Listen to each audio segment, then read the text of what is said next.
Hey, what's up? John Sonmez from SimpleProgrammer.com.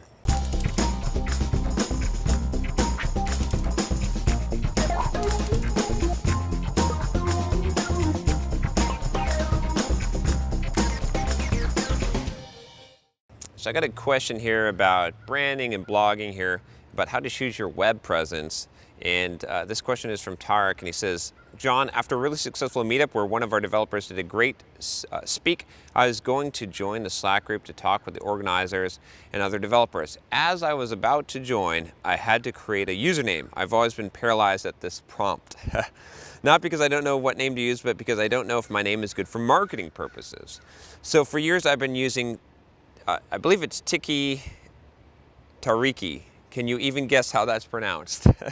I'm guessing Tiki Tariki, must be Japanese. Let's see, are there too many I's? I'm just not sure I feel comfortable going on using my handle, even though I like it. What is your opinion on usernames? We can't always use our real name for signups. Sometimes we have to go to the username route, like with Instagram and Twitter. Not only that, using your real name can be scary, especially with how xenophobic America is right now. My first name is Tarek, and I'm not Middle Eastern at all. Not that that even matters, but I'm always fearful of this little things get in the way of my dev career. It makes me want to get a name change. Thank you for making videos. When I get a raise, I'm definitely going to sign up for Patreon. Tarek. So if you're wondering what he's talking about Patreon, you can sign up. I've got a Patreon campaign for this channel. I don't talk about all that much, but you can get access to a private Facebook group that we have. You can get me to custom, you get at different higher levels, I send you a signed copy of Soft Skills, and you can get me to do custom videos for you, all that stuff. You can check it out there if you're interested. But I'm interested in answering this question. So I think this is an important question, right? So, what name should you use? And should you even go as far as changing your name? Like, does this matter for marketing purposes? So, if you look at companies, if you look kind of historically, and there's actually been a study that showed that that the simpler the name is, the more likely the company was to actually increase on the stock market.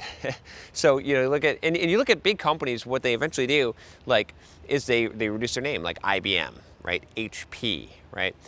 Apple, simple names, right? You never really hear Google, or what do they name themselves now? ABC. So you don't really hear too much of big companies that don't reduce their names down to something small and simple for people to remember. And I think that's important. If you have a name that is difficult to pronounce, or a company name or a brand that's difficult to pronounce and difficult for people to remember, they're less likely to remember it, right? Unless you make such a huge impact. I mean, even myself, I have problems typing Quora, but there's some exceptions to this. But in general, you want to keep things as simple as possible, right? What is this called? What is this site called? Simple Programmer, right? Simple Programmer. When I go and talk to people and they say, well, could you write down your website name? I'll say, I don't even need to. It's real simple. You just remember simple. It's simple programmer, simple programmer, simpleprogrammer.com. That's it. And that's really easy for people, right? But my last name is Sonmez. It's S-O-N-M-E-Z. And I'm used to pausing and saying S-O-N-M-E-Z because people don't get that. My Twitter handle is JSonmez. It sort of looks like JSON. It's not great. It's not good. People don't remember that. It's really difficult. Even when I try to give people my email address, it doesn't work out well. It's much better when I say John@simpleprogrammer.com. People remember that. So I think it is important that you pick something simple because, and also if you think about it, if someone can't pronounce your name, they're less likely to say it, and they're less likely to interact with you because they're intimidated. People are constantly thinking about what other people think about them. So you really want to give a lot of thought to this and try to come up with something simple that's easy to pronounce, that's going to be something that is going to be give you the most chance for success, both in people remembering you, in approaching you, and feeling comfortable with you. And that third one is, you kind of alluded to. You mentioned this. The xenophobic, I don't know how strong that is, but it definitely exists. And a lot of people don't like me saying that, but you got to understand, I can tell you what is right, and I can tell you what is reality. I'm going to tell you what's reality. Reality is that there are going to be people that are going to be prejudiced about your name. It's going to happen, right? I get some amount of that with my name.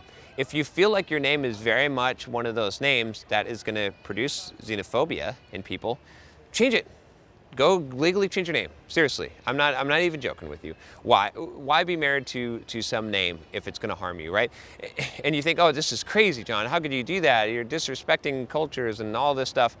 Come on, I've heard it all before. But look at actors, right? Actors change their name all the time. They use screen names, right? Writers do this, stage names, right? Most of the famous actors that you know, they have a really simplified name that was not their original name, right? You look it up and look at actors' real names. Just Google that and see what you come up with.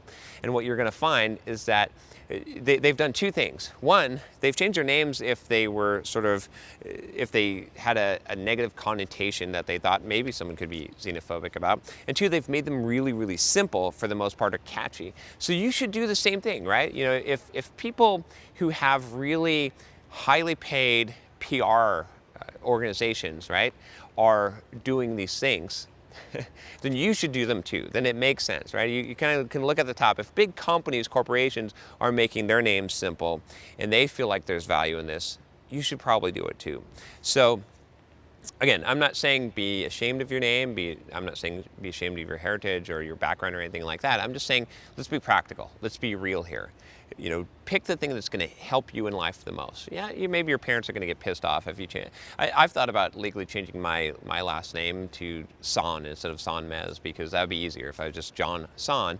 But, you know, at this point, I've branded so far into, you know, Son Mez that people know the name. And, you know, if I were starting over, like knowing what I know now, I would have actually legally changed my name, you know. And my parents would have disowned me and whatnot, but I would have lived with that because, hey, it's your life. You got to choose, right? So I definitely recommend this, especially, you know, even if you don't legally change your name, but you can use a nickname on a resume, especially if you have one of those names that you feel like is going to cause you to become discriminated against.